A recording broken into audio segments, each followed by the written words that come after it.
go to my office.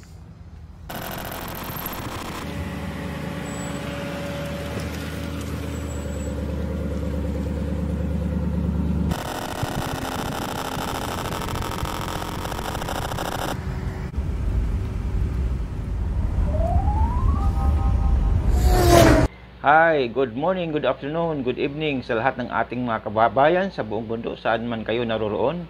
Welcome po sa ating munting channel.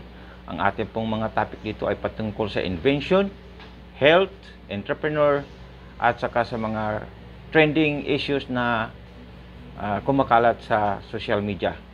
Kaya kung kayo ay interesado sa mga topic na ito, pwede mong balikan ang ating pong mga previous mga videos. Baka may makukuha po kayo doon na mga magagamit o ma-apply nyo sa inyong pang-araw-araw. Ang ating pong bibigyan ngayon ng reaction, yung trending na mga videos na ating pong makikita or magpa-pop up habang po tayo ay nagbabrowse sa YouTube o kaya sa Facebook.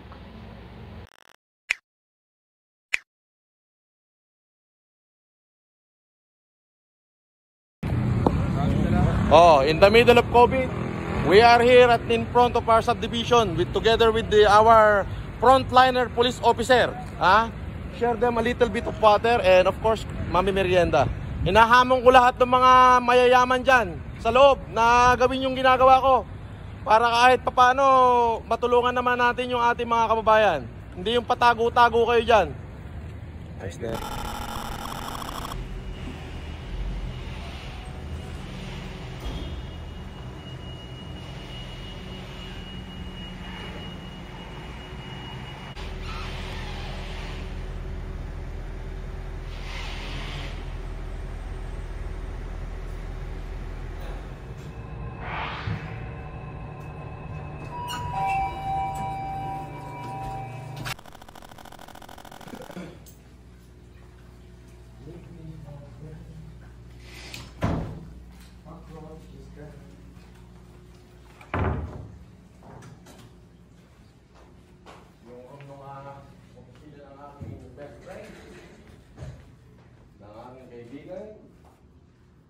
Laki yun.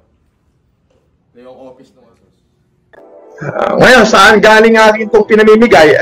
Naku po, ako ho'y nagbenta ng mga ari-arian. Nagbenta po ako ng mga ari-arian. May record po yan sa land registry.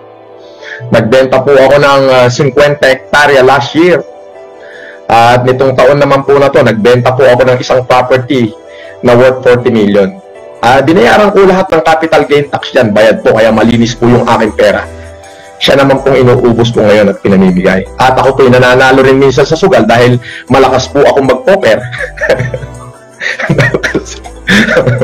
Pero at the end of the day, yung puso ko po is para sa taong bayan. Huwag po kayo mag-isip na ako po'y namumulitika. So, yun, i-verify nyo po last year, nagbenta po ako ng 50 hectares almost ng aking lupain along the highway po yun, so, alam niyo na presyo pagka along the national highway. Marami akong property. Sa supporters ni Francis Leo Marcos, umaabot daw sa $30 million o 1 billion and 500 million pesos ang kanyang yaman. Walang patunay o basehan ang computation ng kanyang yaman at hula lamang ito ng mga supporters niya. Matulungin daw si Francis Leo Marcos. Doon sa video, ating pumakita ang isang tao, pangalan daw niya ay Francis Leo Marcos, at pinakita doon na napakagara, napakamamahaling kotse ang kanya pong sinasakyan. Napakita doon, papunta siya sa kanyang opisina na napakalaking opisina, parang bahay ng hari. At doon, namimigay siya ng mga tulong doon sa mga pulis.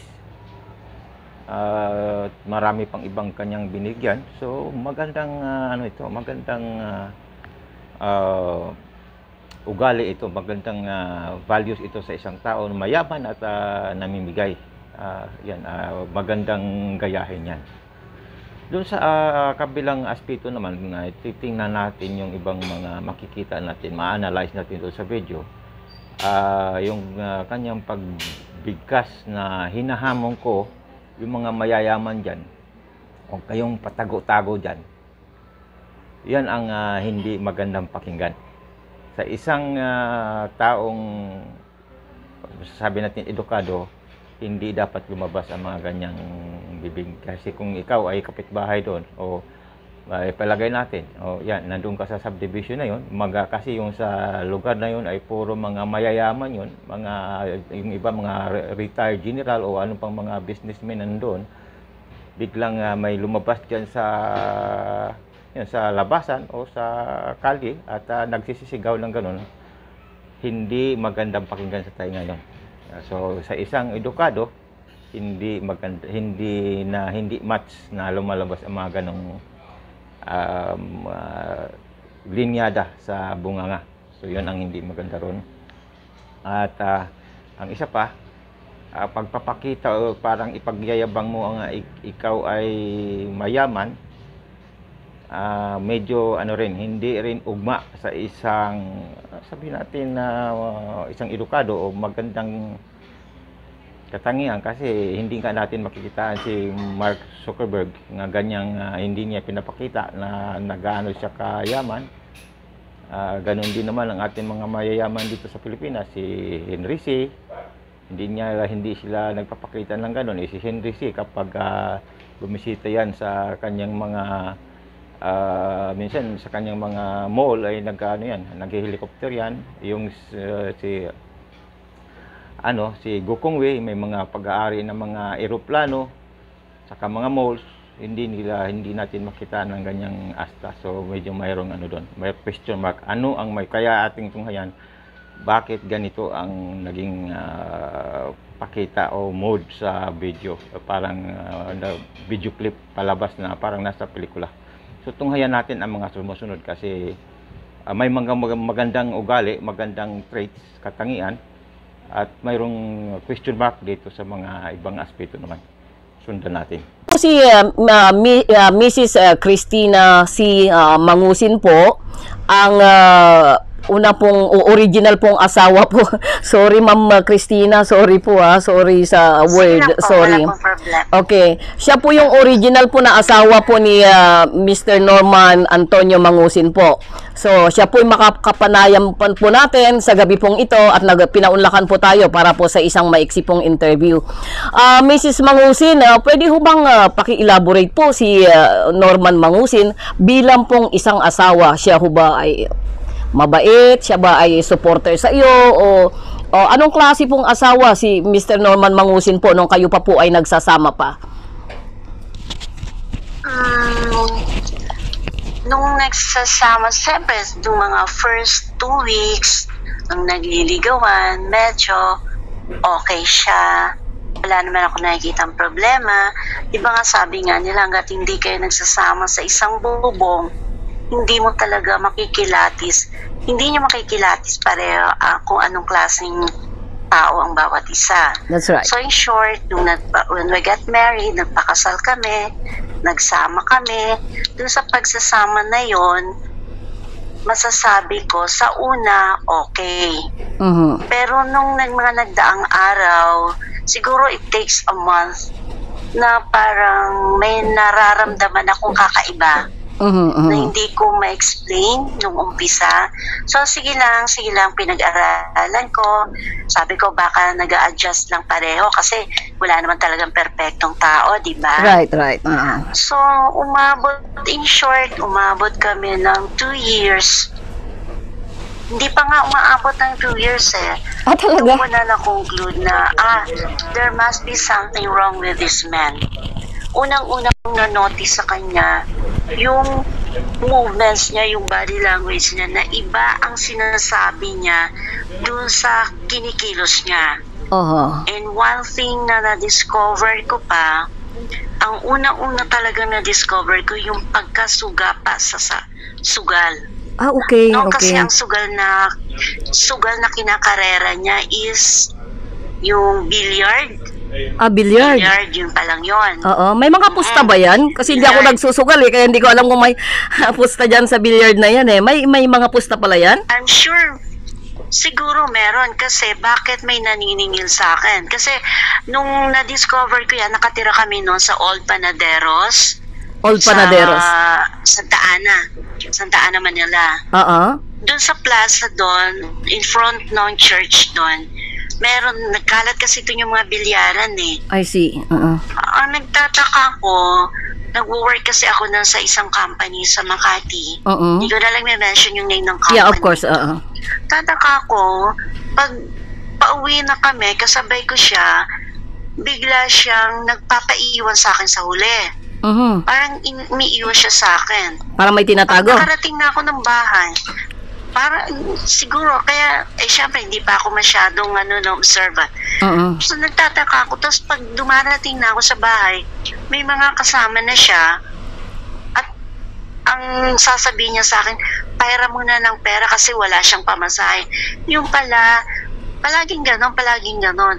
Hanggang sa minsan, may pumunta na sa bahay, sila na mismo yung naniningil. Ganon. Sa akin, sa bilyaran. Oo. Sabi ko, my God, akala ko yun, talagang ganun lang ang bilyar, laro. Yung pala talaga may pustahan, tama ka, may pustahan. Nandun yung magbabayad ka ng mahigit 100, mga iba't ibang presyo, pero hindi pa naman umaabot nun sa malakihan. So, ibig mong sabihin na Mrs. Mangusin, ang ibig mong sabihin, pumupusta siya na walang pera? Yes, yun ang ugali niya. Makikijamming siya, makikihalubilo siya sa isang pulong, sa kung ano-ano mga games yan, na wala man lang siyang nisingkong bulag sa bulsa. Ganon. At kung pwede nga lang ako sigurong pati ako isasang lanay. Ganon. Pero sige lang, sabi ko, sige lang. Kasi baka nga, nabuboard. Kasi nga, since nagkakilala kami hanggang sa ikinasal, hanggang sa nagkahiwalay, wala talagang trabaho eh. Ako. Pero nung napangasawa mo siya, Ma'am Christina, nung napangasawa mo siya, ano na talaga yung pangalan na dinadala niya? Norman Antonio Mangusin. Okay. So, kaya nagtataka ako. Maliban doon sa Norman Antonio Mangusin. Kaya nagtataka ako, naging FLM. Maliban doon sa Norman Antonio Mangusin, meron pa bang ibang tawag sa kanya o alias o whatever? Meron pa bang ibang itinatawag? Lorenzo. Okay. Enzo. Okay. Tapos, sa kanyang mga accounts, may na-discover ako before, nung pa yun hindi pa Facebook. Yung, ang tawag doon? Friendster. Iba pa, wala pang Friendster pa. Yes, may ang mga names niya doon. The Traveler Specialist. Talaga? Norman Antonio Mangusin. Dati na pala talaga, mahilig na pala siyang mga kapatid, pinagsasama-sama niya yan. Ganon. Yes. So dati na pala, mahilig na pala siyang mag-imbento ng ibang pangalan. Isa doon yung The Traveler Specialist. Tapos the rest, mga pangalan na pinag-duktong-duktong names ng mga kapatid niya, sinasama niya sa kanya. Pero he's using talaga Mangusin. Okay. Mangusin talaga. Norman Mangusin talaga yung niya. Yes. Okay. Madam Christina, natatandaan mo pa ba yung mga pangalan ng bayaw mo, ng hipag mo? Ilan ba magkakapatid tong asawa mo? Bali, sila, 4 na lalaki at isang babae. Okay. Ang panganay, yan si Norman. Norman Antonio Mangusin. Pangalawa si JR, yung teacher. Si Gilbert. Tama? Okay. Pangatlo, si Jerome, si Jose Marie, si Pastor. Pero at that time, hindi pa siya pastor. Pang-apat, si Leslie. Tapos yung panghuli, yung si Renzo, yung bakla. Okay. Si Renz, yung nagtatrabaho sa salon. Salon ang alam ko dahil yun ang sabi ng mga tiga Isabela Nasa salon siya ngayon. Okay. So tama, yung hipag mo na si Leslie, yun yung nagtatrabaho doon sa Qatar, ano? Yes, apo. Oh, so tama pala. Tama. Actually, hindi lang ikaw yung nagsasabi, Madam Cristina, kundi pati yung mga naging kapitbahay po nila doon sa Delphine Albano Isabela. Sila mismo pinapatunayan na itong mga pangalan na magkakapatid na ito. So, ikwento mo nga sa akin, Mrs. Cristina, kung ano, nagsama ba kayo ng ilang taon? Di ba kinasal? Nagsama kami closely mga 2 years lang talaga. 2 years lang talaga. 2 years na yun, opo, yung 2 years na yun, halos hindi kami palaging nagsasama sa isang bubong. Bakit? Kasi, nagalag siya eh. Andun siya palagi sa mga barkada. Lagalag. Sa dalandanas, sa Cuevas, Bakery, sa mga barkada niya. Tapos ako naman, nagtatrabaho ako sa isang laboratory company na halos buong buhay ko, nandun ako sa loob ng opisina. So, ang mangyayari, magkikita kami, minsan hindi, uuwi ako, wala siya. Pag alis ko, siya naman ang nasa bahay. Parang gano'n ang nangyayari. Pero nagbibigay naman ng pera na napoprovide ng... Wala talaga. Leasing ko? Wala talaga. Wala talaga. Ganun? Hindi talaga siya mamatay man ako. Hindi talaga nakakapagbigay sa akin yan dahil wala talaga siyang trabaho. Ano ba ang trabaho niya? Punta sa bakery. Ano pala? Niya. Ano pala yung hinabol sa kanya kung tutuusin? Sabi mo pangit tapos hindi pa nagbibigay ng pera. Ano na lang pala ang natira sa kanya? Kaya nga ang nangyari noon, nung gano'n na ang nangyayari, ako naman, hindi na halos din ako umuwi ng bahay. Okay. Kasi parang... nakatira na kami. Oo. Dahil wala ka namang asahan. Oo, wala. Minsan nga, hindi ko yan yata na ipagluto eh. Kasi ang kinakain ng kasi kape lang talaga yan at saka sigarilyo. Tapos, layas na. Naninigarilyo pala siya? Naninigarilyo pala siya? Malakas. So kontra doon sa sinasabi niya doon sa sa mga vlog niya na wala siyang bisyo. Kundi kulambo lang. Oo, sobra. Malakas siya sa sigarilyo at saka sa kape. Pero hindi siya umiinom. Hindi siya umiinom. Takot siya. Pag may nakikita siyang mga tambay na nagiinuman, tumataliwas agad yan, tumatakbo. Minsan talaga hindi ka man lang inabutan ng panggastos sa buong pagsasama ninyo? Wala talaga. Ganun? Gising ko. Hindi ka man lang hindi mo man lang pinilit o nanghingi ka man lang, hindi mo man lang ginawa 'yon? Hindi.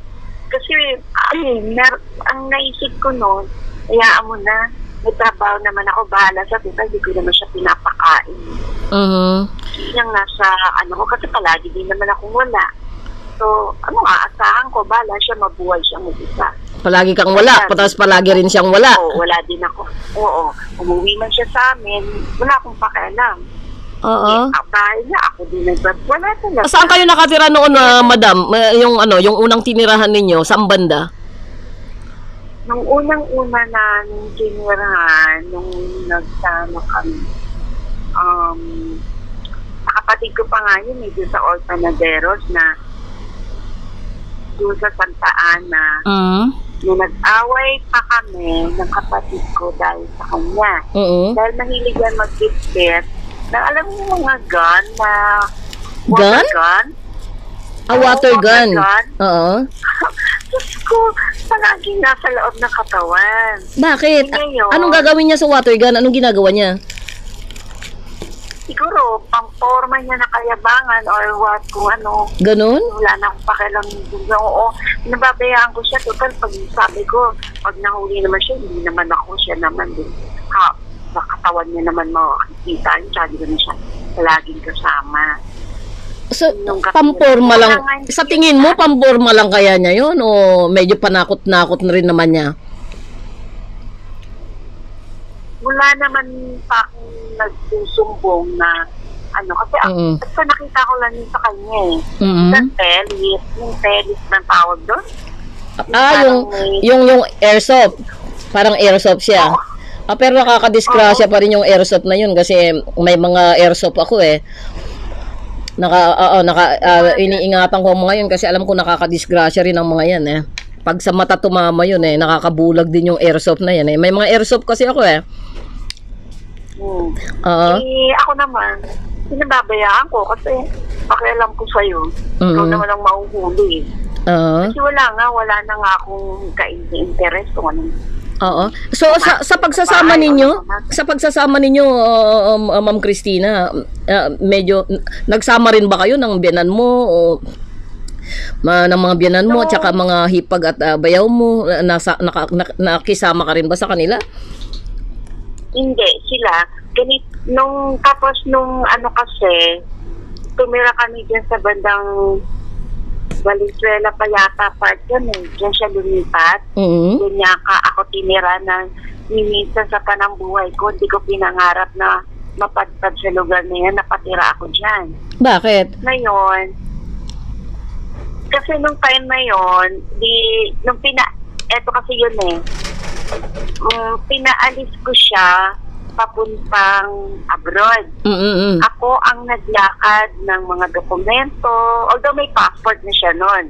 Anong passport yung hawak niya noon? Anong passport pa yon? Anong pangalan? Norman Antonio Mangusin. Oo.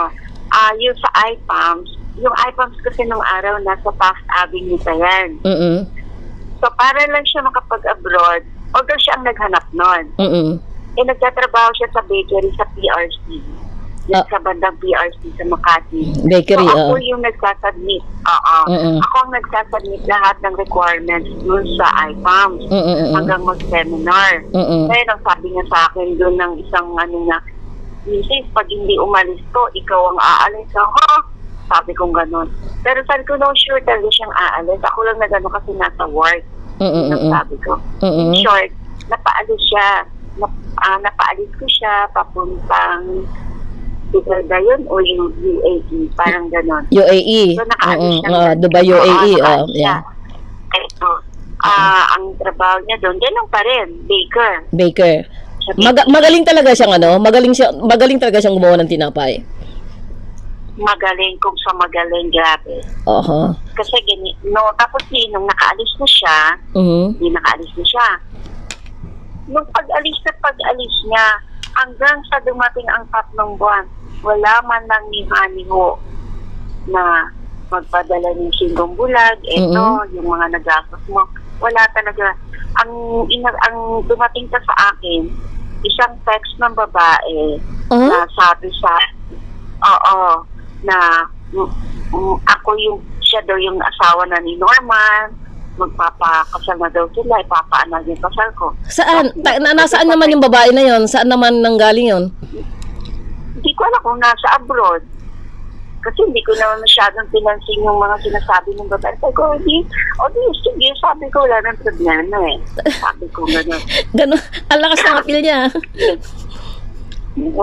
Yung pala, malaman-laman ko, nandito na pala sa Pilipinas, 3 buwan na. Talaga? Si Norman.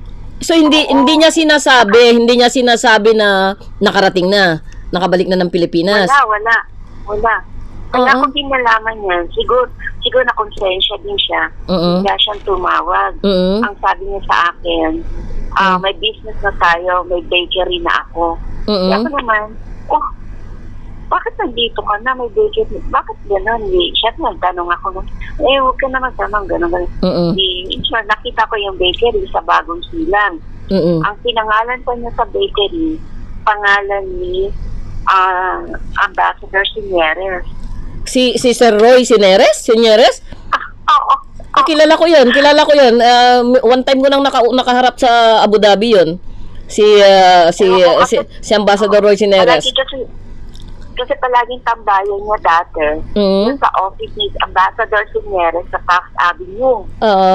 Palagi siyang tumatambay doon. Talaga? Oo. Tapos pinagmamalaki niya yan. Ako naman, nakapunta din ako sa office pero never kong nakita doon si Amba. Alam ko office ni Amba yun. Office talaga ni Amba. Ngayon, ganun siya kasi mayabang nga. So, kilala siya doon ng mga staff. Balik na tayo sa bakery.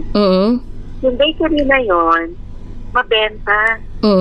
Sa isang araw, Ang order sa kanyang cakes is nasa 3 to 8 cakes every day. Talaga? Every day yan. Mm. Yan, ganong kalakas. Kasi masarap na pandesal. Ang problema lang sa kanya, yung tinitinda niya, bakery na yun is 24 hours ang takbo. Halos ipamudmud dun sa mga paos sa kalabas. Eh, bakit? Kaya bangas. Bakit? Kasi napugad doon ng mga masasamang tao. Parang kinakaibigan niya. Parang naging Robin Hood siya. Ah, okay. Ganon. So, ugali na niya talaga yon yung ganong... Mamudmud. Oo. Okay lang. Sige, okay lang. Nung mga mag-3 months na, one time, ito si Jerome, na kapatid niya. Si Pastor ngayon. Si Pastor Jerome ngayon. Nagreklamo sa ako. Yes. Ate, bakit wala pa tayong supply? Sabi niya, walang material. Sabi ko, kinuha ni kuya mo yung pera eh. Wala na pera dito. Malaman doon na, nagkagulo na. Yung pala mga tao doon na nakatira sa bakery, akala ko mga boarders. Ang taga ko talaga, palibasa kasi hindi ako nag-stay doon. Hindi ka nag-i-investigate pati? Oo, visit lang ako kasi may work na ako. Kaya yung mga taong yun, lumapit na, nagsabi na sa akin na, ate, hindi kami boarders dito. Isa kami ito may-ari. Ha? Sabi ko na, paano nangyari yun na sila rin yung may-ari? Akala ko ba kay Norman yun? Paano nangyari yun? Kasi ate, magkakasama kami doon sa ibang bansa. Sa Dubai? Bayad na kami na mag-business. Nagbigay daw sila, so nakalikam sila yata ng mga kalahating milyon, mga 500,000, gano'n. Yun daw yung pinangsimula. Kaya daw dyan silang lahat, para nga silang lahat mas personalized nila ma-handle yung bakery. So ibig mong sabihin parang pinagkatiwala lang kay Norman, pero itong mga taong ito na nag-contribute. Oo. May capital din sila diyan. Oo, ngayon sabi ko, bakit gano'n? Ang tagal niyo na akong nakakasalamuha. Bakit hindi sa agreemento ngayon pa? Ngayon pa na nagkakagulo-gulo na kayo. Dahil lang nangyari na, one morning, maagang-maaga, may dumating na tiga Cuevas, yung may-ari ng Cuevas Bakery. Si Tia Isin. Si Jacinta. Parang nagpulong-pulong sila. Binayaran yung mga tao na lang ng 65,000 pesos each. Binayaran? Parang binenta na lang. Yung mga tao doon. Okay. Para lang mabili na ni Cuevas, ma-turn over na kay Cuevas. Okay. So, iti-turn over si bakery kay Cuevas. Oo, ng 100,000 pesos na lang. 100,000 na lang. 500,000 yung pinuhunan. 100,000 na lang yung na-liquidate. Oo. Tapos inisuan sila ng check-in na 5,000 yung mga tao. Siyempre, tinanggap na lang. No choice na, kesa wala. So, mga ilan yan? Mga ilan yung mga anong niyang yan? Mga naging corporate niyang yan? Ang dami nila. Siguro mga kung di 10. Parang mga ganun, 10. O, so, after ng si Jerome, sige, tuloy mo. Si Jerome ang master baker. Si Pastor Jerome. Kasi siya yung master. Talaga? Yes, so magaling rin pala si Pastor Jerome na mag-bake. Yes, magaling si Jerome. Talaga? Magaling talaga. Naman pala eh. Pero yung bata, nag-work na walang sweldo. Walang sweldo sa kuya? Pambira naman, pati yung kapatid niya, pati yung ading niya, ginamit lang. Samantalang kinuha niya yung sa Isabela na nananginig yung bata. Kinuha niya para may trabaho. Wala. Hanggang sa nagkagulo-gulo, binugbog niya si Jerome, pinalayo niya. Ay, Diyos ko, Lord. Ito yung bulag, walang pera yung bata. Wala akong magawa kasi nung time, wala akong magawa kasi nung time na yun na nagkakagulo, na pinalayo si Jerome, wala din akong pera. So, wala akong parang sabi ko, etong taong to, may kulang lang sa kanya. Oo. Parang kulang sa pansin. Alam mo yun? Kulang sa pansin. Kulang sa pansin. Sa pagmamahal. Paano mo nasabi na kulang? Paano mo masasabi na kulang sa pagmamahal si Norman? Kukunin niya talaga yung attention mo. Okay. Ganon. So, papansin talaga siya, parang ganon. Papansin talaga.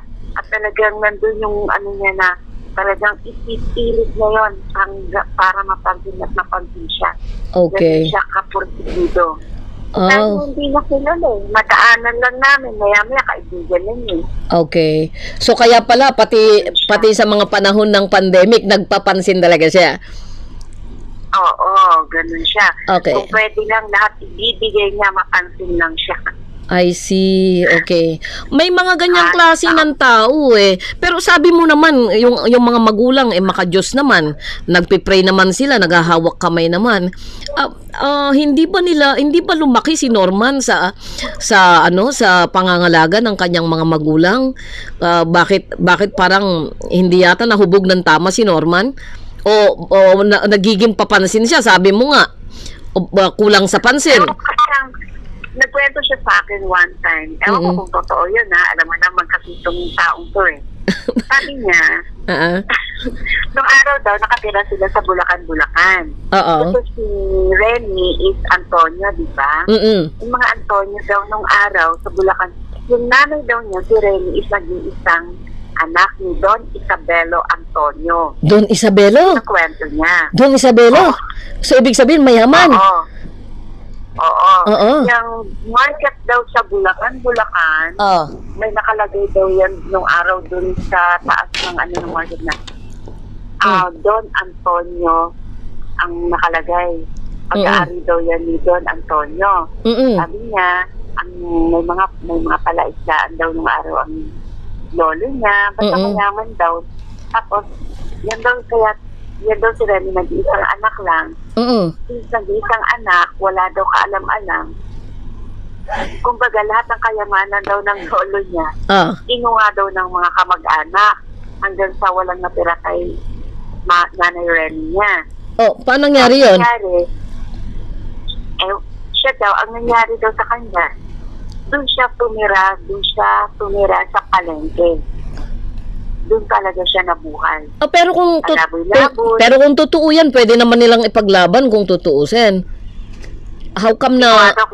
Kinumpis ka daw ng gobyerno, yun ang sabi niya. Ba't ganun? Ba't kinumpis ka raw ng gobyerno?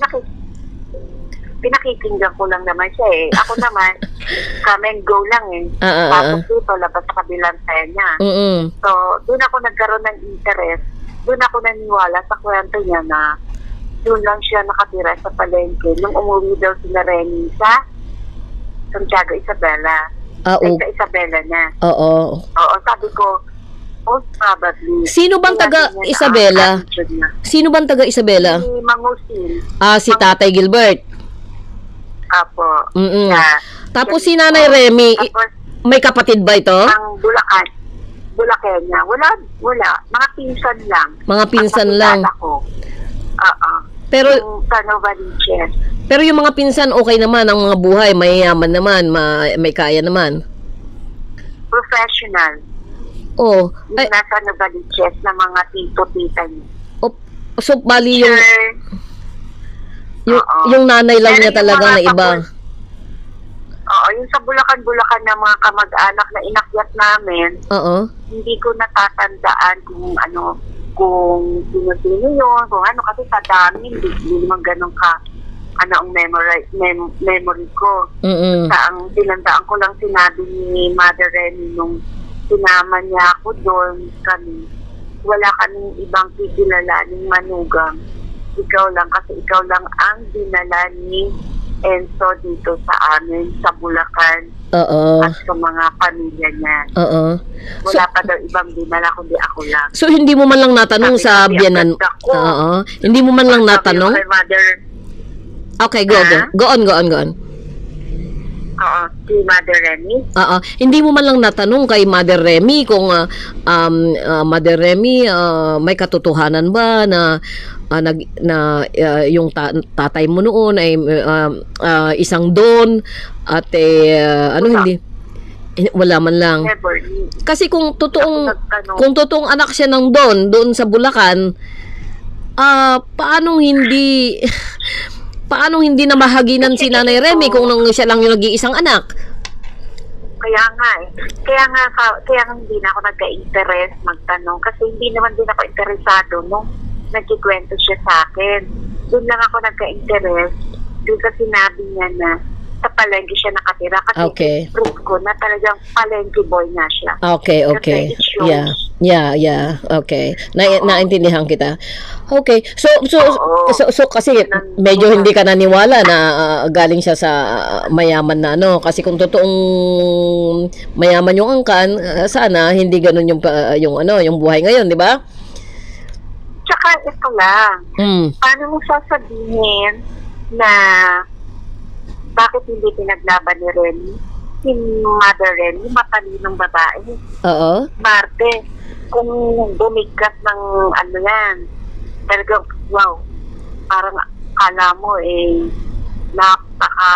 iba yung dating niya. Talaga? Matalinghaga siya magsalita. Ay, syempre, Bulacan. Oo, mapapaano ka talaga sa kanya. So matalino yung nanay. Matalino yung nanay. Oo. Matalino rin naman si Norman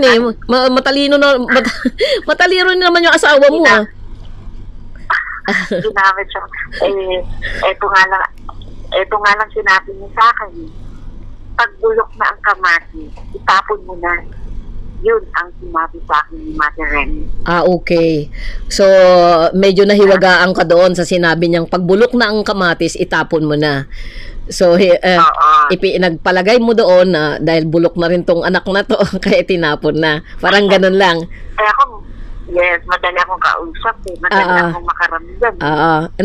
May iniwan tayong tanong doon sa naunang video. Sabi natin kung totoo ba talaga siyang mayaman at pangalawa, bakit ganyan ang buka ng kanyang bibig, hindi magandang pakinggan. Ngayon, nalalaman natin dito, siya ay talamak sa sugal at sumusugal na walang pera at pag natalo yung mga pambayad ay hinihingi pa sa kanyang asawa, tapos hindi siya nag-aalaga sa kanyang pamilya at gusto laging sikat sa barkada at may paporma-porma pa siya. Mayroon daw siyang water gun na dala-dala, pamporma, pampayabang, sabi nung kanyang asawa.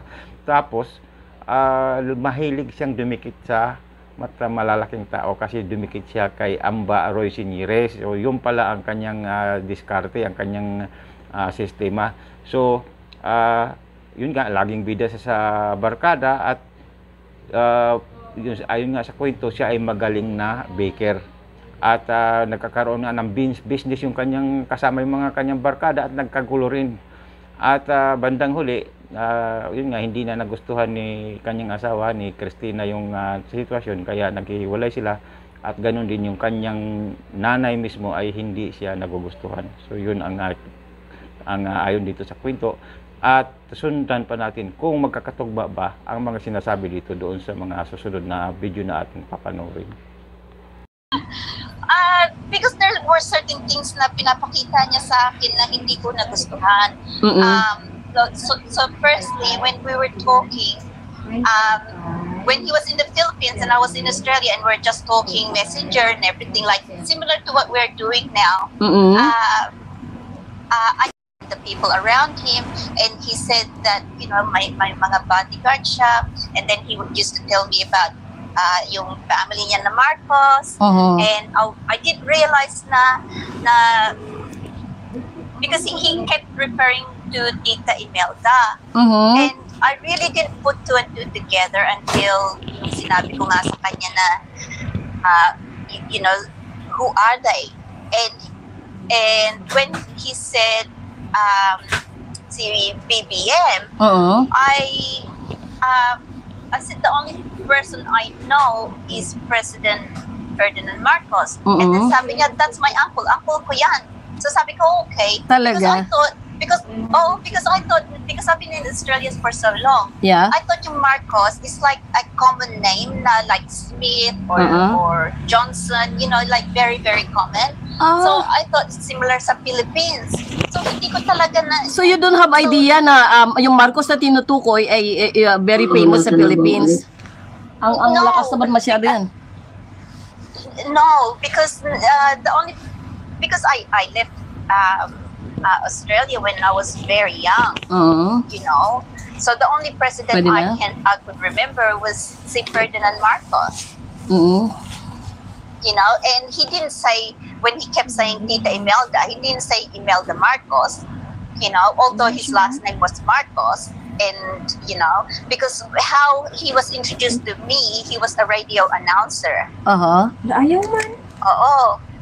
So, Ito na. Ito na si ate mo, Christy. Bumalik sa ate mo. Ito na. Nakontak na natin ulit sa ate mo, Christy. Okay na, Mrs. Mangusin. Nandito na ulit tayo. Kasi kanina hindi ko masyadong marami na akong hawak, nangalay na kanina. At tapos yung mahina yung po na ginamit nila. Nakaano ba yan dyan? Oo, itabi mo na yan, gano'n. Oo. So nagkukwentuhan pa rin kami ni Miss Sharon. Miss Sharon, may interrupt ko ng konti. Kasi may kwento si Miss Sharon nung nasa Australia daw si yung asawa mo na naging boyfriend niya. Sorry Sharon. Sorry. Ang pangit pakinggan, but sorry. no problem at all. Oo. I understand. Oo, ituloy mo na yung kwento mo, Miss Sharon. Makikinig sa ate mo, Christina. Ate Christy, can I just say, I'm really sorry. Like, I didn't know that he is Francis Leo Marcos and a radio announcer. Tapos sabi niya sa akin na single siya and he's never been married. And before na pumunta siya dito sa Australia, I actually tried to break Taas up mo yung mic. twice. Nangangalay na ako pala naman. Tapos, kinwestiyon ko nga yung niya, Ilagay his mo dito. identity. Kinwestiyon ko yan. And then, so, that's when he was giving me yung mga pictures at saka yung mga properties niya, yung mga title deeds, yung civil register din, which is it comes out as single. So talaga lang, Ate Christy, I'm really, really sorry. Hindi ko talaga alam na may asawa po siya.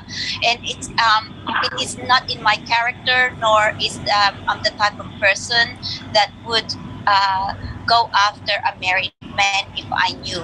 Yeah, I believe you. I believe you, Miss Sharon. So I'm really, really sorry. Parang gusto kong maiyak sa dalawang to. Parang gusto ako yung maiiyak yata sa inyo. Parang gusto kong maiyak sa inyo. Mga biktima. Yeah. Same victim. Pareho lang kayo biktima ni ate mo, Christy. Sa totoo lang. Oo. Merong Miss Sharon, you told me last time na nagsisisigaw si Francis at the middle of night or what? Oh, yes! I see that's the thing. Nung pumunta na siya dito, it's like when he was in the Philippines, like we still know each other. Marami siyang sinasabi sa akin that was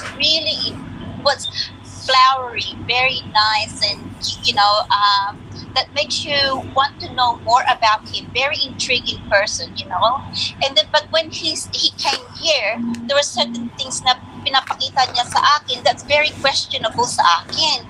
First of all, ang ingay-ingay niya. He is so loud. Sinabi, tapos lumalabas yan.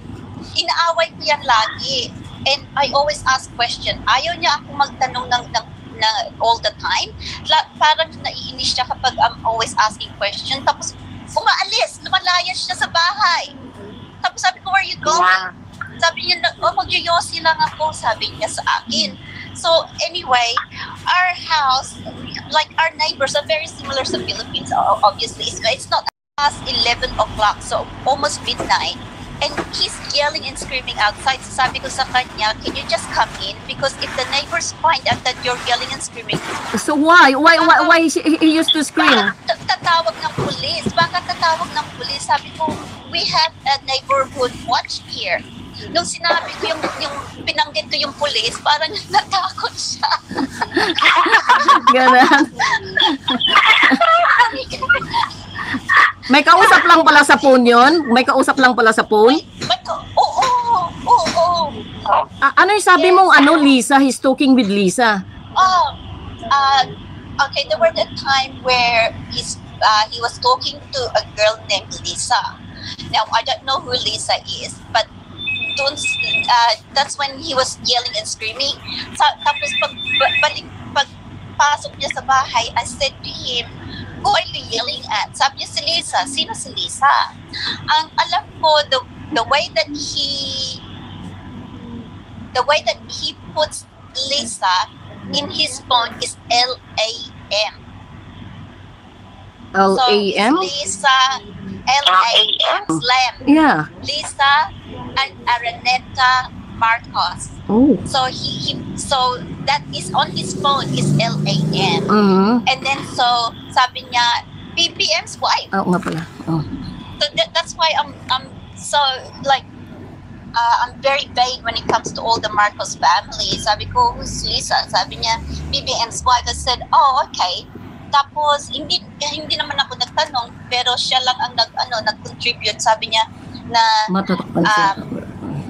si Lisa raw is galit because she's asking for some financial help kay Francis. Wala naman siya magawa dito sa Australia. And then? She's asking for 60 million pesos to help with BBM's protests. How much? 60 million pesos. 60? 60. Oh. Yes. Really? Yeah. Mm-hmm. Yeah. And then he said, what am I going to do? Sabi niya, nandito ako sa Australia. And then, so I said, oh, okay. And then the next day, nagtanong siya sa akin. Sabi niya, $50,000 dollars each. My God. Tapos, yeah. Sabi ko, 50,000? I said, why? Sabi niya, for help with BBM. Sabi niya, because bankrupt nga siya, all of his accounts are frozen, he can't access any money because because when BBM protested for his VP, nag-frozen daw all of the account, including yung personal account niya. So that's why hindi siya makabayad ng mga pera niya, tsaka wala siyang pera.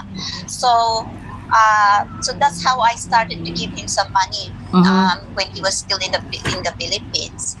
So tapos so sabi ko sa kanya, I can't do that. I can't ask my mom and my grandma. Sabi ko, they're both pensioners and my grandma is already in her like 80s. What am I going to do? At saka, I said, how much do you think they carry themselves? Like, I said, one thing I pride myself, sabi ko sa kanya, is that wala akong utang sa mga bank. Sabi ko sa parang kanya. isinangkalan pa niya si BBM. Okay, excuse me ha. Yes, parang isinangkalan niya si BBM. So naniwala ka naman na yung perang hinihingi niya sa'yo is itutulong niya kay BBM.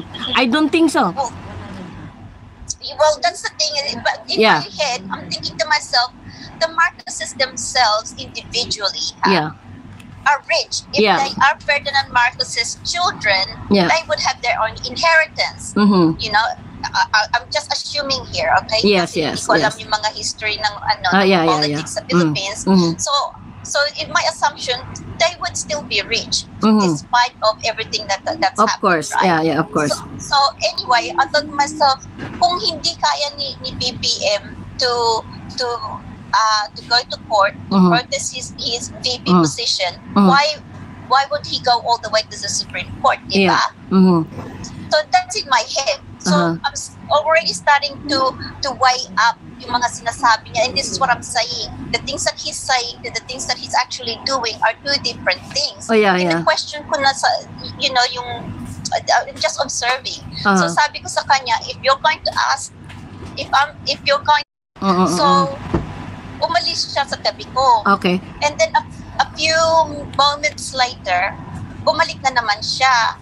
Sabi niya sa akin, how about kung i-mortgage mo na lang yung bahay mo? What? Yes. Ganun, so, grabe. Doon ako Ganun nagulat katindi sa si kanya. Norman. doon ako nagulat sa kanya. Doon, that's the time that I lost respect. Yeah. I lost some form of trust sa kanya. Of course. Because I said to him, firstly, sabi ko, Francis, you told me that you're going bankrupt. You told me that you don't even know what's going to happen to you when you get home to the Philippines, kasi lahat ng mga properties mo are all on hold. And you said that you may have to sell yung mga businesses mo, just to get some money in order to help your cousin. Sabi ko, why don't you do that first? Miss Sharon, excuse me. Okay, singit ako ha. Ang pakilala niya sa iyo kay BBM, kay Apo BBM, ano bang pakilala niya sa iyo? Cousin niya? Cousin, yes. Oh, cousin naman niya ngayon. Cousin naman niya ngayon. Cousin niya. Tapos, grabe talaga, Christina. Ang father niya is a Pacifico.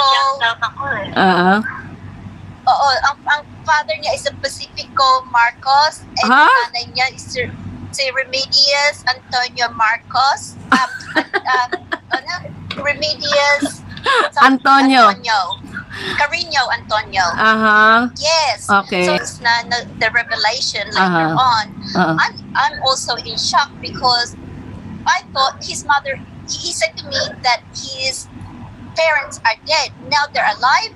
Do you know what I mean? Sinabi niyang namatay na.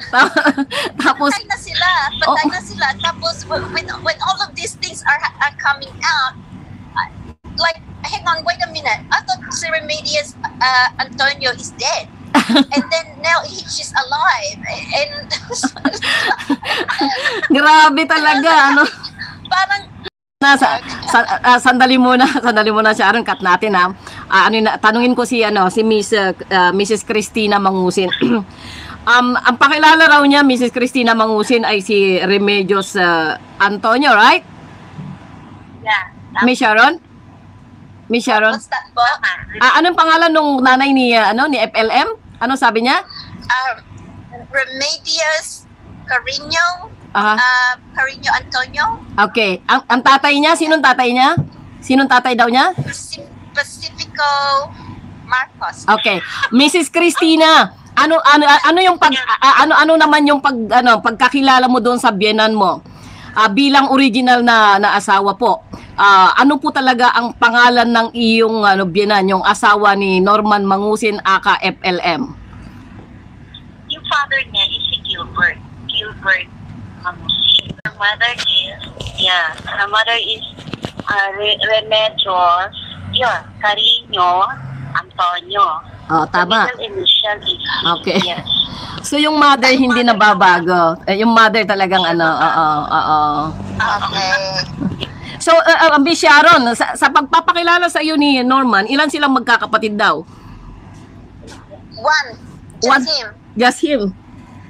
Yes. Ikaw, Mrs. Mangusin, sa pagkakilala mo, ilan silang magkakapatid? 5. 1 girl and 4 boys.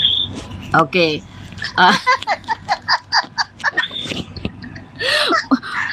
Oh dear, muntik ka nang mabudol-budol, Miss Sharon? Grabe. Nakakatuwa talaga, Mrs. Christina Mangusin. Ano ba to? And then he said that he owns 3 plantations ng corn, rice, and tobacco. That's why he smokes a lot, because sabi niya na he has to try his own products to make sure na it's in good quality. Talaga? corn, tobacco, and? Corn, tobacco, and rice. And rice. Hasyendero pala siya. Hasyendero pala. That's why I wasn't concerned. That's why I said to him, why don't you fix all of those issues first before, what if we end up being together, and then you come back to Australia, saan tayo tira? So where are we going to go? Sabi ko, I will not rent. Sabi ko. And then on top of that, sabi ko sa kanya, on top of that, you don't have a job. I'll be working. I'll be working for a while. And I said, how am I going to be able to sustain both of us? And then in my head, I can literally see my life flash before me, that I feel like I'm going to work for the rest of my life while this guy is sitting pretty. If we starve to death, I think he's gonna sell me. So, now, ano pa ba yung tatanong ko? Baka ibebenta niya ako. Kaya nga hiniwalayan na ate mo, Christina, kasi natakot siyang ibebenta rin siya eh. Yeah, same thing daw kay ate mo, Christina. Christina, baka may tatanong ka kay Sharon. Ano mo kasi? Baka may tatanong ka kay Miss Sharon. Yung sa Zoom, mag-click mo na yung link na pinadala ko. Nasaan na? Pataga. Ano mo? Wonder ko lang. Paano mo nagustuhan yung taong yon? I mean, ano yung point na nakita, ano yung part na nakita mo? Sorry to ask, pero medyo yung curiosity natin nandun na. Yeah, sure. What I thought was, okay, first of all, he's not my type. But once I started to get to know him and we started to talk, and we were talking on a regular basis, like Hindi ba pwedeng like tumayo? for hours on end every day. At saka pala, yung paano yun, yung ibaba ng konti. Yan pala.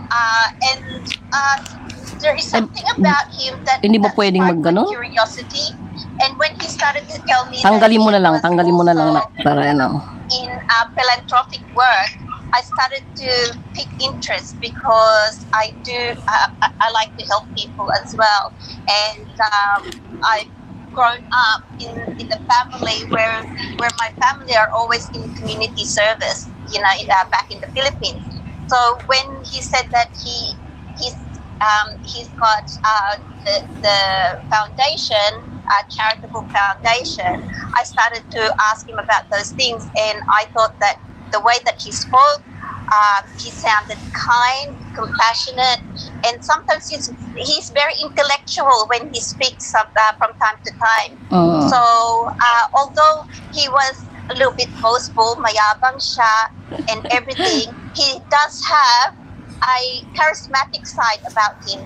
He can be funny to be with. He knows how to speak in a group of people. Very confident. Yeah. Oo. Ako napansin ko nga rin yung kay you start to see that side. It's no longer the beauty or the face that you see, but the heart. But you didn't notice or recognize by the time that, not just exactly once, I've noticed this one, na meron siya that yung memorize lang niya yung mga wordings or na-memorize lang niya yung pakihanap po nga yung situation. Have you recognized that one? Can you repeat that at the Ingay? Ano sabi mo? Because what you said is good in talking. Now, did you ever recognize that there are certain things that it is only in his mind, na parang kumbaga it's repeatedly na-memorize lang niya? Because I've noticed that one. Like for example, there are things, on all his videos, yun yung na-notice. More or less like a plagiarism type of wording. Is that what you're talking about? Like he seems to plagiarize someone else's, sabi mo? Yan ba raw sinasabi mo?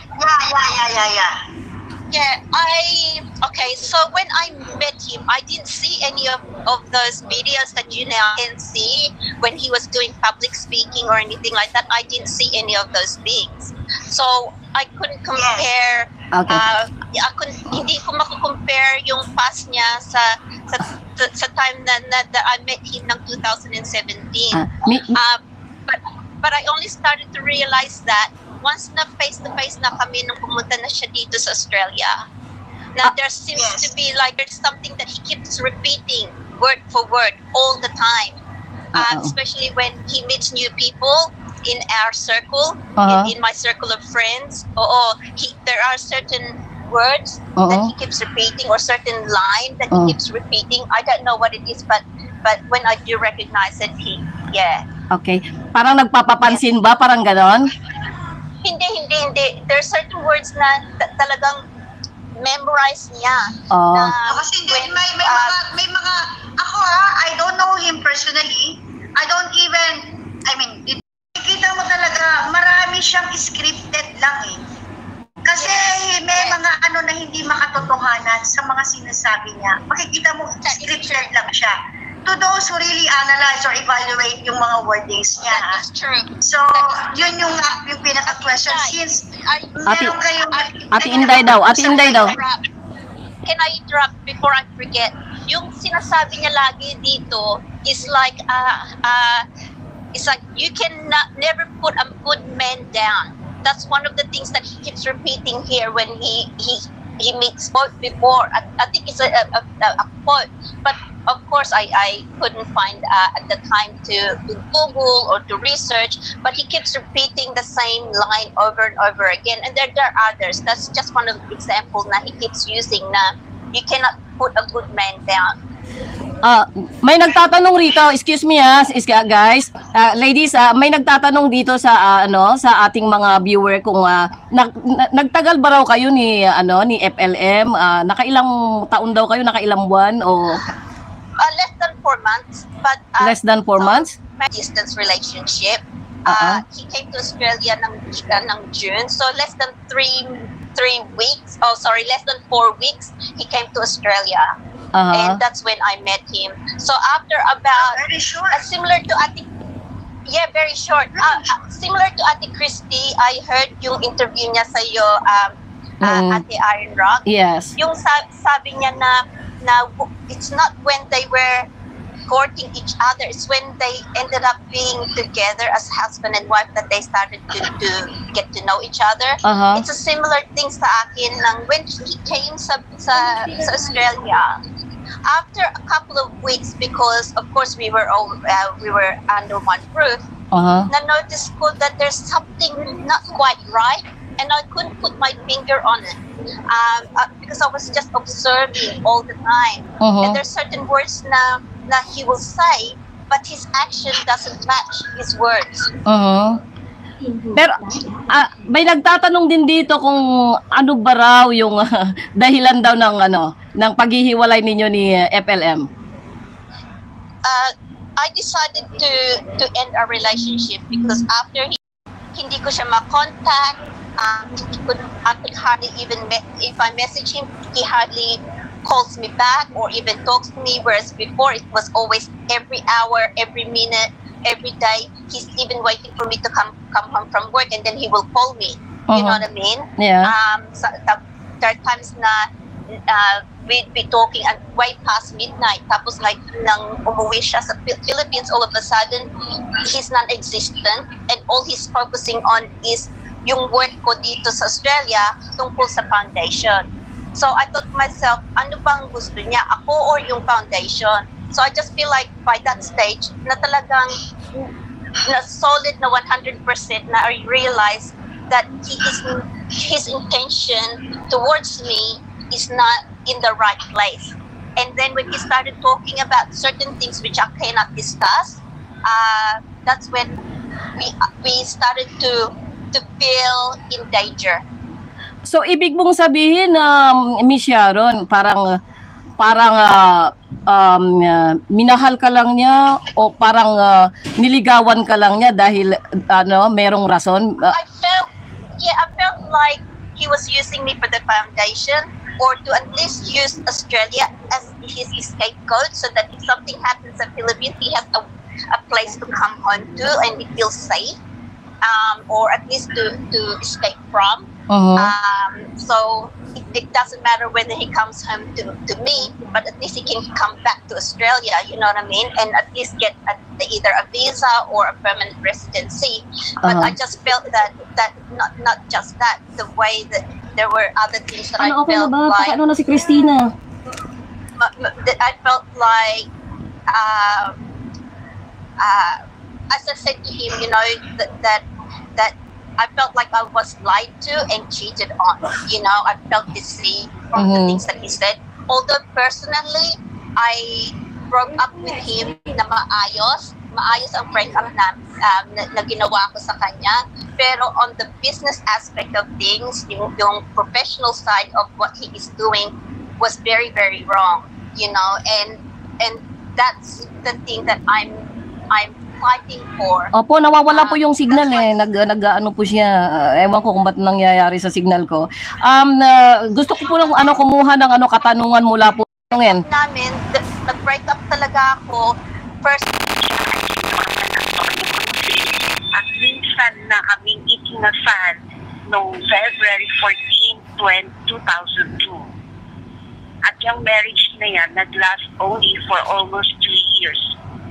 At nang makilala ko na ang totoong ugali ni Norman, doon na ako umiwas, doon na ako humiwalay sa kanya kasi nakikita ko, wala talaga akong future. Yun lang ang sasabi ko tungkol sa kanya.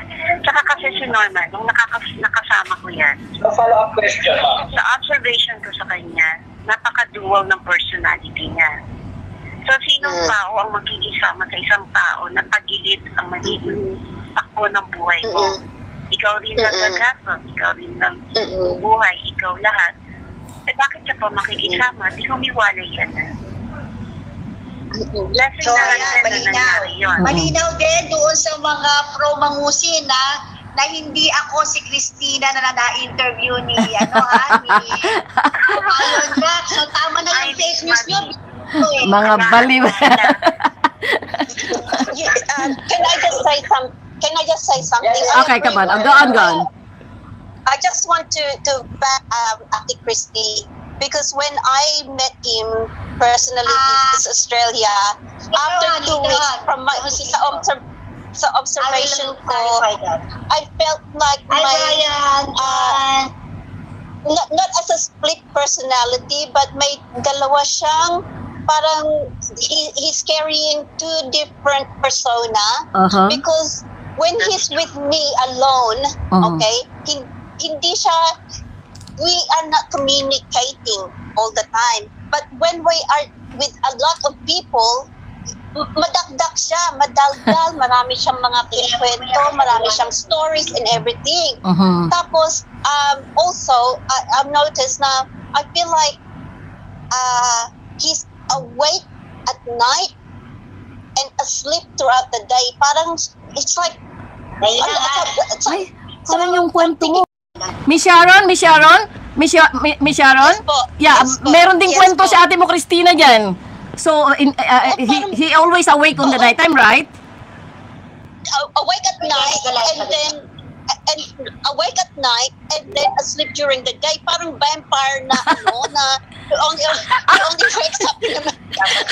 Miss Christina, sige, ano yung kwento mo tungkol din dyan? May kwento rin si Miss Christina dyan. Okay, go on. Yeah, please. Miss Christina. Ganyan siya. Let's say, example, nakahiga siya, ganyan, or kung anong oras man yan. Bigla yung babalikwas, aalis ng hindi man lang naligo, wala. Tapos, next time na magkikita kayo, siguro 2014 na. Ganon. Kung ano yung suot niya pag-alis, yung pa rin ang suot niya nung bumalik. Ha? My God, hindi ko na hindi ko alam kung itatapon ko na talaga kasi hindi man talaga ako naglalaban ng mga damit niya. Kaya nga, syempre, meron din akong sa sarili ko. Ganun talaga ugali niya. Pag bigla siyang may naisip, babalikwas yan. Kung ano-ano ang sasabihin. Andun yung loloko-lokohin ka. Syempre, kilala ko na. Minsan, yun yung nagiging dahilan namin na nakakapanakit talaga ako. Is it same story, Miss Sharon? Same story? Well, ako, I can say here. When he was here, I have never seen him take a shower. Oh, wala pa, Rodri. Wala pa si Mike na kailangan sa Mike. So I'm just supporting si Ate Christy yung story niya. Because I look, in fairness kay Mangasin, Ate Christy, in fairness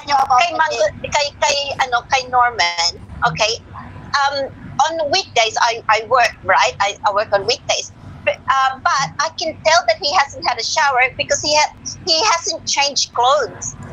And then because it was winter when he came here, right? So sabi niya sa akin, oh, it's too cold. So bumili ako ng heater so that he could have a warm place to have a shower in the bathroom. And I said, just turn it on before you go. So Natatawa si ate mo, Chris. Oh my gosh. Natatawa ko. Ibig niyong sabihin? Takot siya sa tubig, for short. Siya Ate Christy, ikaw nagsimula ng story na yan, ha? Bakit takot ba siya sa tubig? Si Christina Mangusin, ha? Nagsasalita, ha? Hindi si Maria. Mrs. Mangusin, takot ba siya sa tubig? Hindi siya palaligo? Hindi ko ano. Talagang hindi siya mahilig maligo eh. Hindi siya mahilig maligo? Wala na siya sinasabi kung bakit. Basta come and go. Kung ano yung damit niya, yun na rin. Ganon? Hanggang sa bumalik, kung ilang linggo siyang nawawala, pagbalik yun pa din. Yes, Miss Sharon. I have a story about that clothes. Okay. But you can add to this, Ate Christy, okay? Because I was Wala tayong pakialaman, manigas ka. The issue is not Morada. Lumayas ka. Yeah. Okay, so I noticed that when he came to Australia, wala siyang pajamas. So I bought him some clothes, house clothes, pajamas, jacket, jumpers, everything, right? So I said to him, just relax. But he's always wearing his shirt, his long sleeve shirt, and his pants, the work pants. Na nakikita niyo, you know. And then he'll go to bed with that on. And I said, get changed into your pajamas. Ano yan? Sagot mo? Ano yan? Sige. Sorry, may nagtatanong daw para kay Christina. Okay. Oo. So sa isip ko, it's like, he's supposed to be a millionaire. He's born rich, but he doesn't own a pajamas. So, diba? It's like... Pasensya na po. Opo, may nagsabi dito, sabi ni Sir Enrico Cruz, may sayad ata si Norman. Sa tingin mo nga ba, Mrs. Christina, may sayad ba talaga yung asawa mo? I think so. She thinks so daw. Dito sa video na to, matutunghayan natin na yung dalawang tao na naging kasama niya sa buhay niya, parehas ang observation na nagsasalita siya sa kanyang bibig, iba naman ang nangyayari tulad ng kaharap yung mga tao na marami, very confident, lalabas lagi daw yung quotation na you can never put a good man down, o yun ang kanya daw laging inuulit-ulit, kaso lang hindi naman totoong good man kasi ultimong sa asawa hindi nga masyado nakikipag-usap, hindi naman naging malambing, at laging pabida-bida na mayaman, wala namang pambili kahit pantalon, sabing ganon. So ngayon nagbibida na siya ay Marcos, pero noong sa unang asawa niya nagbibida siya na yung mayaman daw yung kanyang lolo sa Bulacan pa yung ang nakatumbok doon. Ngayon mayaman siya, mayroong pamana na namang kayamanan sa Marcos niya nakadikit. Kaso kung nag-prosper siya doon sa pagkuha na nakadikit siya kay Amba Señores, dito hindi siya nag-prosper kay BBM dahil yun nga, gustong kahit properties ng kanyang asawa ipapabinta para lang magpapasikat o para lang makuha ang loob ni BBM. So dito siya hindi nag-prosper. So yun ang direksyon ng kanyang buhay, at ngayon mula sa papamudmud sa barkada para maging sikat, ngayon idadaanan niya sa foundation dahil yun nga ang kanyang tumbok upang lamang mapapanatili ang kanyang kayabangan o kasikatan. Sundan pa natin kung ano pang susunod na mangyayari. Nagsulat. So, ma'am, paano po nyo nakilala si FLM? Paano nyo nakilala at kailan? Year 2017.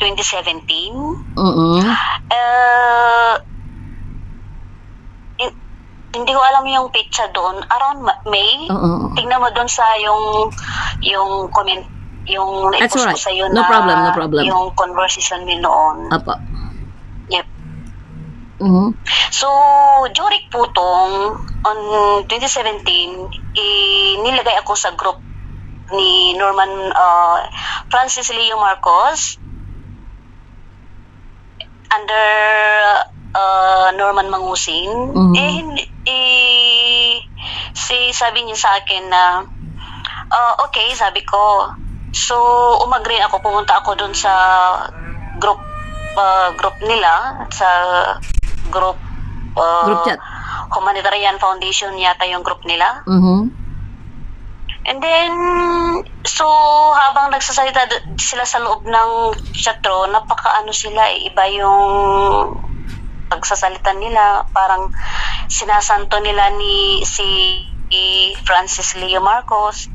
So, after 2 minutes, kinausap ako ng telepono si Norman. Ng telepono, sabi niya, "Hi Shirley, this is Francis Leo Marcos."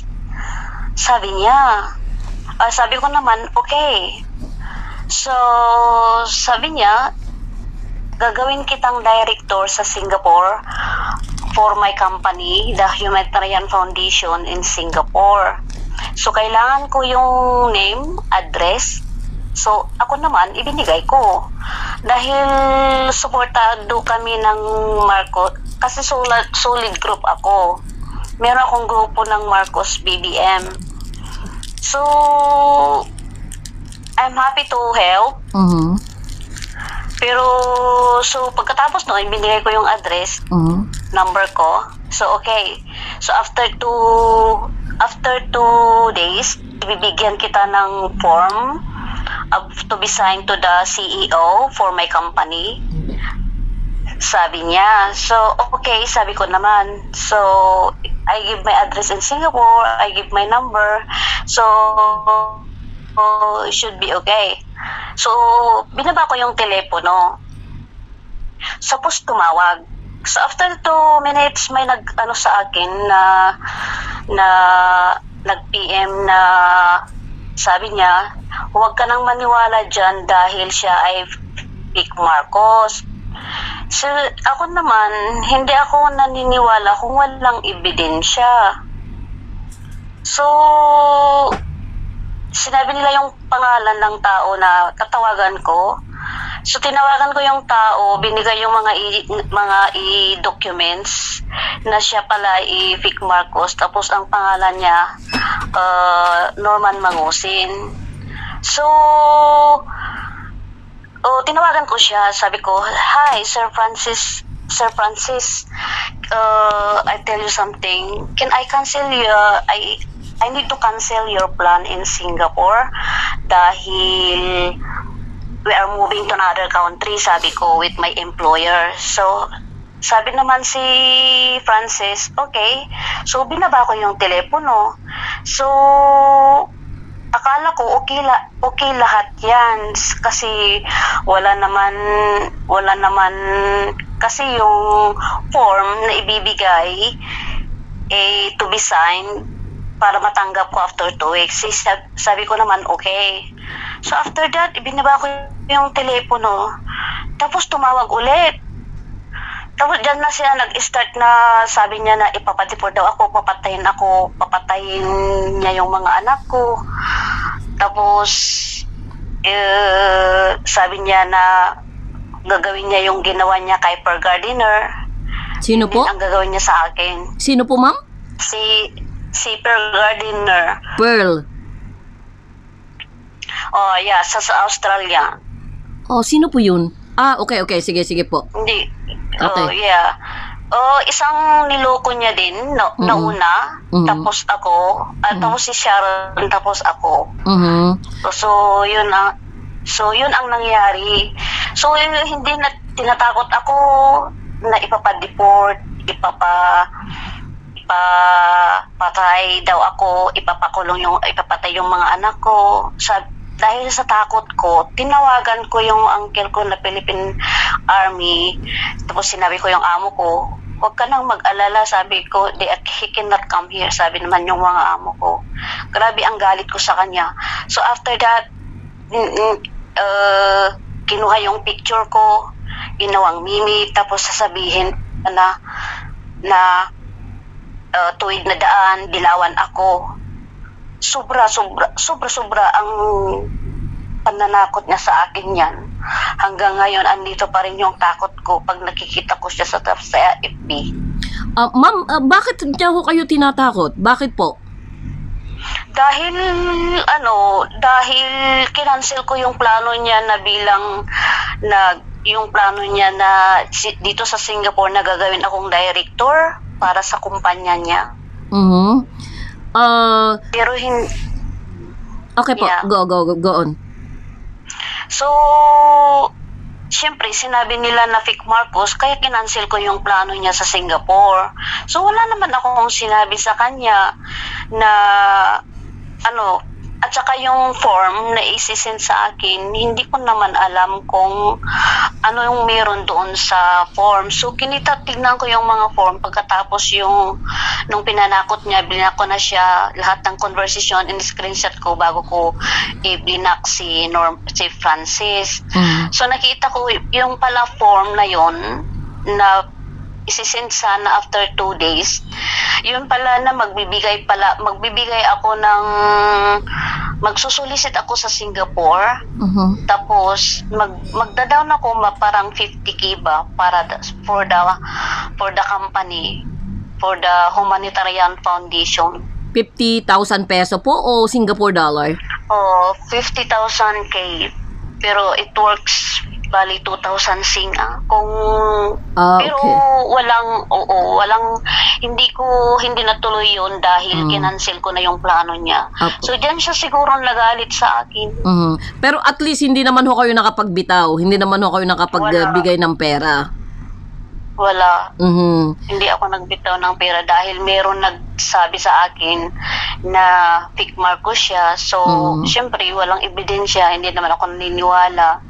So, hanggang nakita ko yung ebidensya na totoo. Tapos si Dr. Ulysses, yung isang naloko din noon, yun ang nagsabi na totoo talaga na siya ay Vic Marcos.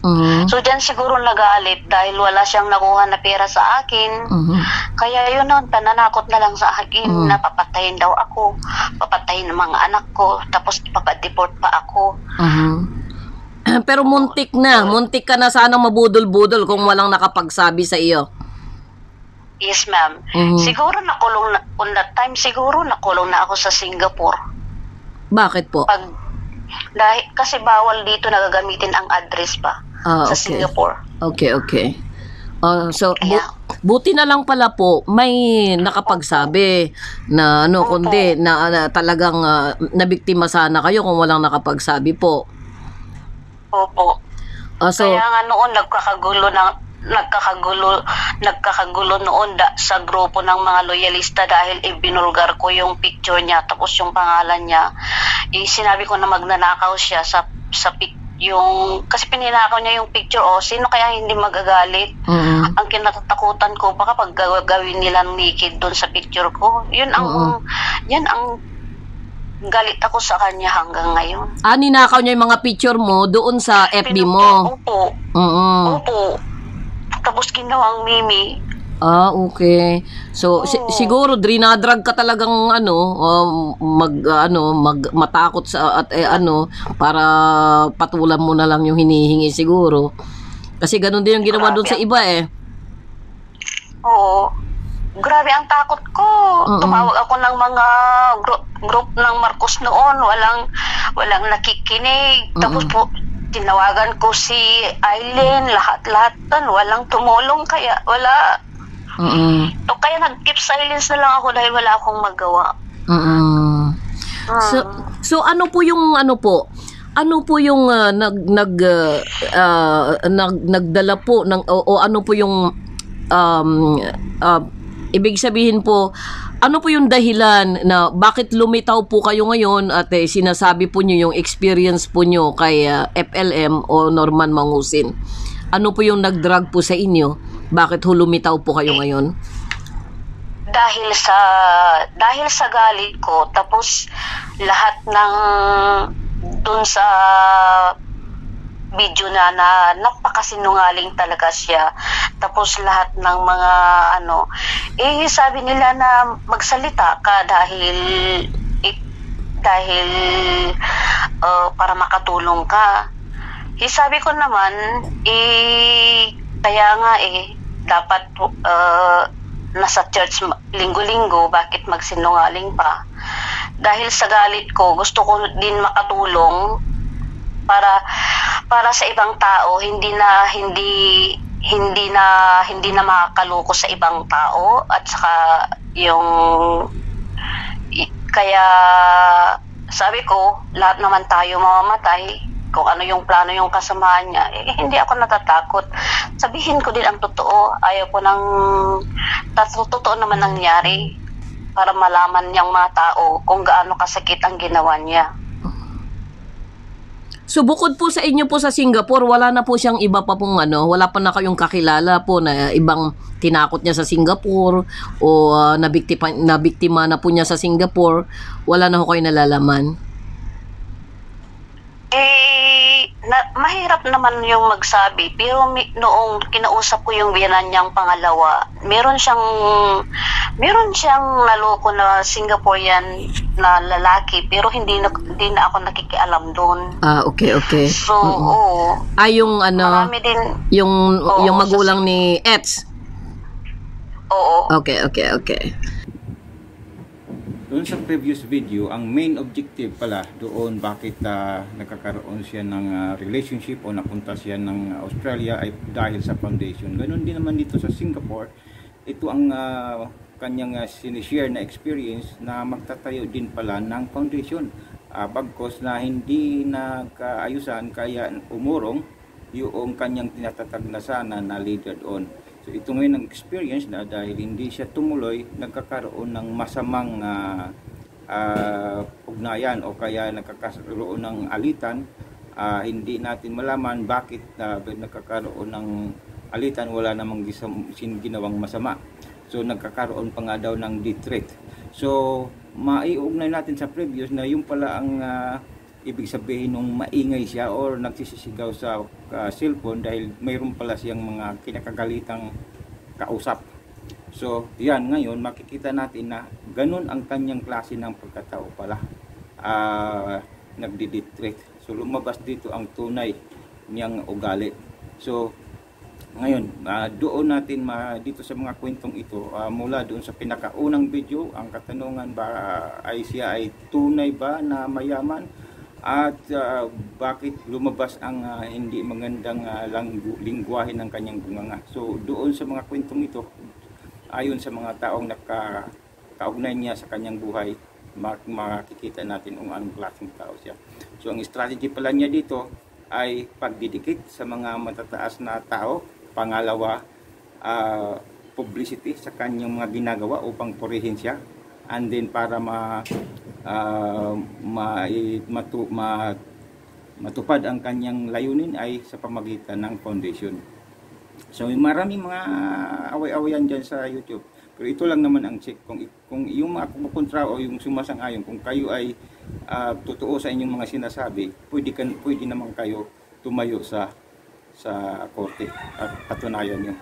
So kung hindi, wala kayong credibility, kayo ay paninira lamang. Ito ang tanong, kung ang bayan ay tinataas ang isang taong hindi naman mabuti o isa namang masama, yan ang ating pinupuri. Anong mangyayari sa ating buhay imbis ating itatanghal ang kabutihan?